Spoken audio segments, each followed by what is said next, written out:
ഇന്ന് നമുക്ക് വീടിനുള്ളിലെ Christmas tree set ചെയ്താലോ? വീടിന് വെളിയിൽ നമ്മൾ ഒറിജിനൽ ക്രിസ്മസ് ട്രീ ഒരു മാസം മുമ്പ് തന്നെ സെറ്റ് ചെയ്ത് വെച്ചിട്ടുണ്ടായിരുന്നു. ഇനിയിപ്പോ അകത്തെ കൂടി സെറ്റ് ചെയ്യാനായിട്ട് ഇതാ പഴയ ക്രിസ്മസ് ട്രീ ഒക്കെ എടുത്തോണ്ട് വന്നിട്ടുണ്ട്.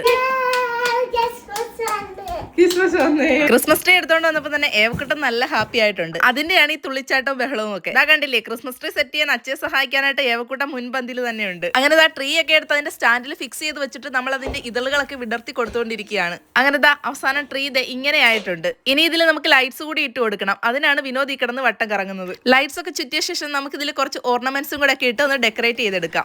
ഈ ഫ്ലവേഴ്സ് നമ്മൾ ഈ പ്രാവശ്യം പുതിയതായിട്ട് വാങ്ങിച്ചിട്ടുള്ളതാണ്. അടിപൊളിയായിട്ടില്ലേ അത് വെച്ചപ്പോ? അങ്ങനെ നമ്മുടെ കയ്യിലുണ്ടായിരുന്ന ഡെക്കോർസ് എല്ലാം ആയിട്ട് അലങ്കരിച്ചെടുത്തപ്പോഴത്തേക്ക് ഇതുപോലെ ആയിട്ടുണ്ട്. പിന്നെ വീടിനുള്ളിലും കുറച്ച് അലങ്കാരപ്പണികളൊക്കെ ചെയ്ത് കഴിഞ്ഞപ്പോഴത്തേക്ക് നമ്മുടെ ക്രിസ്മസ് ഡെക്കറേഷൻസ് എല്ലാം കംപ്ലീറ്റ് ആയിട്ടുണ്ട്. ക്രിസ്മസ് ട്രീ എങ്ങനെ ഉണ്ടായ കൂട്ടാ? ഒന്നുകൂടെ പറ. സൂപ്പറാ അല്ലേ?